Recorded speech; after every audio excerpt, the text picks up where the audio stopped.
Hello students, welcome to social science class. In the last video we have started history chapter 3 nationalism in India, in which we have covered the meaning of nationalism, effects of First World War, idea of Satyagrah, Rowlatt Act and Jallianwala Bagh incident. Now in this video we are going to cover non-cooperation movement.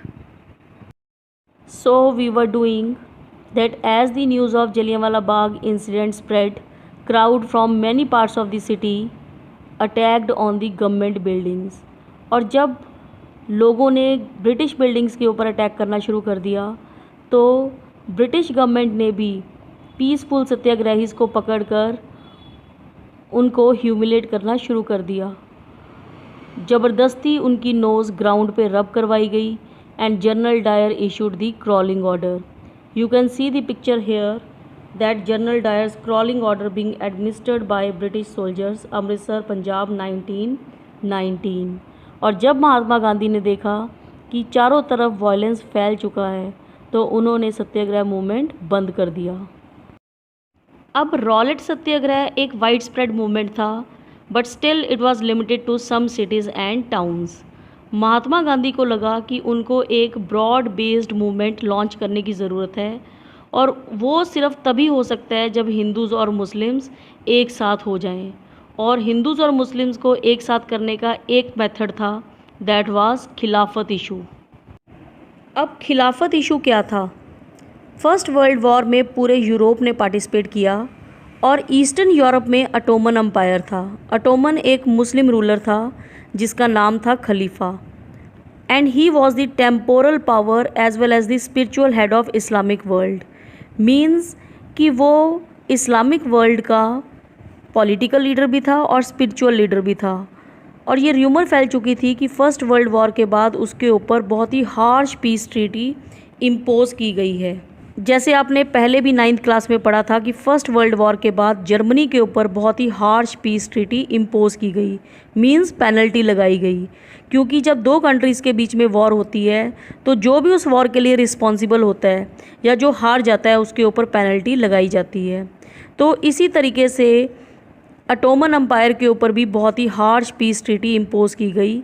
तो उसको defend करने के लिए India में बॉम्बे में दो मुस्लिम leaders थे, दो भाई थे, ब्रदर्स थे, मोहम्मद अली जिन्ना और शौकत अली।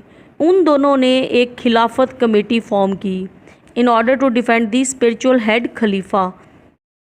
अब खिलाफत कमेटी फॉर्म करने के बाद मुस्लिम लीडर्स मोहम्मद अली और शौकत अली महात्मा गांधी के पास गए in order to discuss about the possibility of united mass action on the Khilafat issue.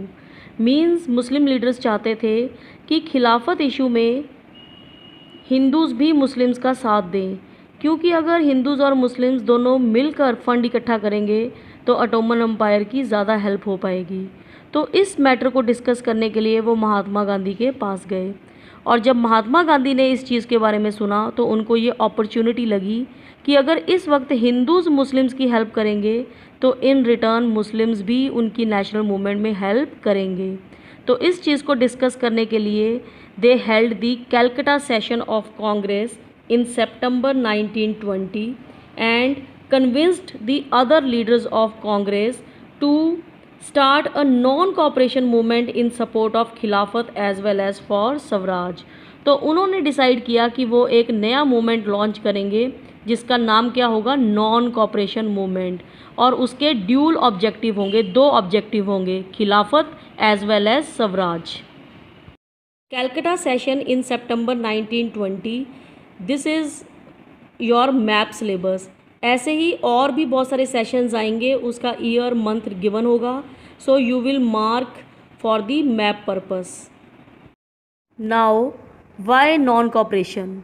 अब महात्मा गांधी ने अपनी एक फेमस बुक हिंद स्वराज में लिखा था that British rule was established in India with the cooperation of Indians and if Indians refuse to cooperate British rule in India would collapse. अगर Indians cooperate नहीं करेंगे तो ब्रिटिश रूल ख़त्म हो जाएगा। Now, how could non-cooperation become a movement? Gandhi ji proposed that movement should unfold in stages, कि movement step by step stages में open होगा. It should begin with the surrender of titles. सबसे पहले जितने भी ब्रिटिशर्स ने Indians को titles award किए हैं, जैसे राव बहादुर, तो वो सारे वापस किए जाएंगे, सरेंडर किए जाएंगे. Then boycott of civil services, army, police, courts and legislative councils. जितने भी ब्रिटिश इंस्टीट्यूशंस में लोग काम कर रहे हैं वो भी बायकॉट कर देंगे, छोड़ देंगे. स्कूल्स ऑल्सो, जो स्कूल्स में पढ़ रहे हैं या पढ़ा रहे हैं. And foreign goods, they will not use the foreign goods coming from Manchester. Then in case the government used repression, a full civil disobedience campaign would be launched. और अगर गवर्नमेंट ने फिर से लोगों के ऊपर अटैक किया तो फुल सिविल डिसोबीडियंस लॉन्च कर दिया जाएगा. So this was the plan for the non cooperation. And through the summer of 1920 Mahatma Gandhi and Shaukat Ali toward extensively mobilising popular support for the movement. अब इस मूवमेंट के लिए लोगों की सपोर्ट की ज़रूरत थी, तो महात्मा गांधी और शौकत अली ने पूरे इंडिया में टूर किया in order to gather the support of the movement. Many within the Congress were however concerned about the proposal. They were reluctant to boycott the council elections scheduled for November 1920. अब गांधी जी ने जो non cooperation programme का proposal बनाया उसके लिए Congress members convinced थे, concerned थे, लेकिन एक चीज़ के लिए वो मना कर रहे थे, that was boycott of council elections. क्योंकि उनको ऐसे लगता था कि एक काउंसिल इलेक्शंस ही तो हैं जिसके थ्रू इंडियंस के हाथ में थोड़ी पावर आती है, अदरवाइज टोटल कंट्रोल ब्रिटिशर्स का ही है. So they feared that the movement might lead to popular violence. और उनको इस चीज़ का भी डर था कि कहीं ये भी मूवमेंट सत्याग्रह मूवमेंट की तरह वायलेंट ना हो जाए और बीच में ही बंद करना ना पड़ जाए. So in the month between September and December there was intense tussle within the Congress. तो ये 3 महीने कांग्रेस पार्टी के विद इन टशल चलती रही, एक फाइट चलती रही बिटवीन द सपोर्टर और the opponent of the movement.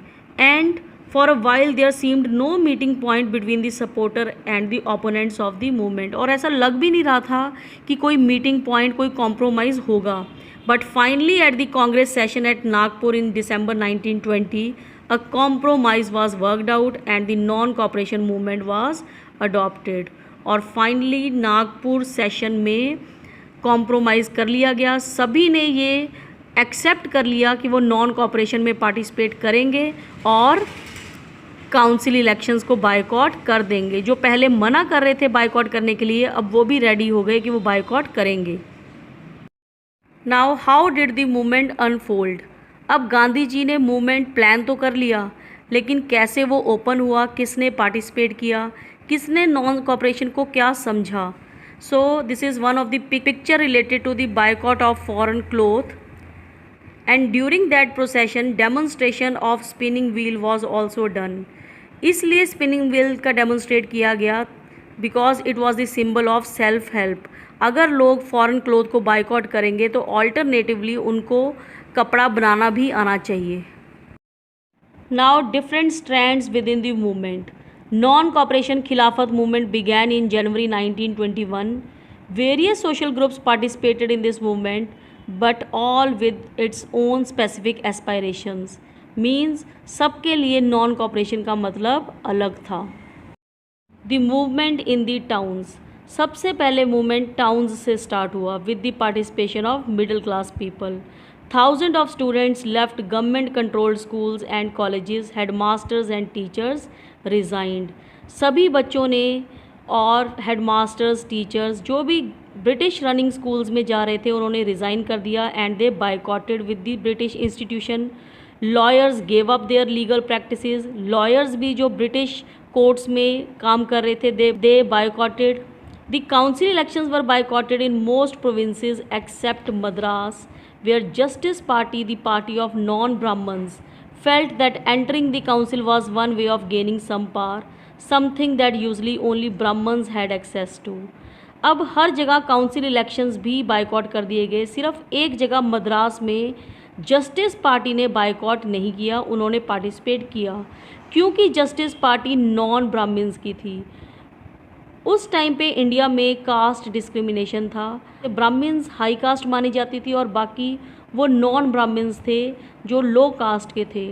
उनको ऐसे लगा कि इस बार ब्राह्मण्स जो हैं वो काउंसिल इलेक्शंस में पार्टिसिपेट नहीं कर रहे हैं, तो उनके पास अपॉर्चुनिटी है पार्टिसिपेट, वो काउंसिल इलेक्शंस में पार्टिसिपेट करके कुछ पावर गेन कर सकते हैं, जो कि नॉर्मली हमेशा पावर ब्राह्मण्स के हाथ में आती हैं। इस बार क्योंकि ब्राह्मण्स पार्टिसिपेट नहीं कर रहे हैं काउंसिल इलेक्शंस में, उनके हाथ में कुछ पावर आ जाएगी। So that's why they participated in the council elections. The effect of non-cooperation on economic front were more dramatic. Foreign goods were boycotted, liquor shops picketed, and foreign clothes burnt in huge bonfires. अब non cooperation का effect economic front पे भी बहुत dramatic हुआ, क्योंकि foreign goods boycott कर दी गई, liquor भी जो फॉरेन से आती थी there shops were picketed, means कि उनकी एंट्री जो थी वो ब्लॉक कर दी गई, और फॉरेन क्लोथ जो था वो बोन फायर में जलाया गया। Import of foreign cloth halved between 1921 to 1922, और इतना ज़्यादा बायकॉट डेमोन्स्ट्रेशन हुआ कि इम्पोर्ट जो था वो हाफ हो गया, from 102 crore to 57 crore. And in many places merchants and traders refuse to trade in foreign goods और फाइनेंस फॉरेन ट्रेड। बहुत सारे बिजनेसमैन मर्चेंट्स जो कि फॉरेन गुड्स में ट्रेड करते थे या फॉरेन ट्रेड में फाइनेंस करते थे, उन्होंने भी फाइनेंसिंग करनी बंद कर दी। As the boycott movement spread people began discarding imported cloth. अब जैसे जैसे बायकॉट मूवमेंट बढ़ता जा रहा था, लोगों ने बायकॉट मूवमेंट के दौरान इम्पोर्टेड गुड्स यूज़ करनी बंद कर दी, and wearing only Indian ones. Production of Indian textile mills and handlooms went up. जहाँ पर लोग पहले फॉरेन गुड्स पहना करते थे, वहाँ पर उन्होंने इंडियन गुड्स को यूज़ करना शुरू कर दिया, जिसकी वजह से इंडियन टेक्सटाइल और हैंडलूम की प्रोडक्शन इंक्रीज़ हो गई। अब शुरू में तो नॉन कॉपरेशन मूवमेंट बहुत ही सक्सेसफुल था, लेकिन बाद में ये स्लो हो गया because of variety of reasons. Number one reason was that khadi was very expensive and India was a poor country. Poor people can not afford the khadi cloth which was very expensive for long period. पहले वो foreign goods जो कि cheap machine made goods थी उसको use कर रहे थे, और क्योंकि गरीब होने की वजह से वो लॉन्ग पीरियड तक खादी को अफोर्ड नहीं कर सकते थे, तो बाद में 1 साल के बाद उन्होंने फिर से चीप मशीन मेड गुड्स जो कि मैनचेस्टर से आ रही थी उनको यूज़ करना शुरू कर दिया। ऐसे ही boycott of British institution, students ने, लॉयर्स ने, टीचर्स ने, हेडमास्टर्स ने ब्रिटिश इंस्टीट्यूशंस को बायकॉट कर दिया, लेकिन ऑल्टरनेटिवली वहाँ पर इंडियन इंस्टीट्यूशंस होने चाहिए थे ताकि वो ब्रिटिश इंस्टीट्यूशंस को बायकॉट करके इंडियन इंस्टीट्यूशंस को ज्वाइन कर लेते। लेकिन उस टाइम पे कोई भी इंडियन स्कूल नहीं था, ना ही इंडियन कोर्ट्स थी, तो और अगर इंडियन इंस्टीट्यूशंस को सेटअप किया भी जाता तो उनको बहुत टाइम लगने वाला था। So that's why again students and teachers joined back the schools, and lawyers also joined back work in the government courts. Now this is enough for today. In the next video we will discuss more about the non-cooperation movement.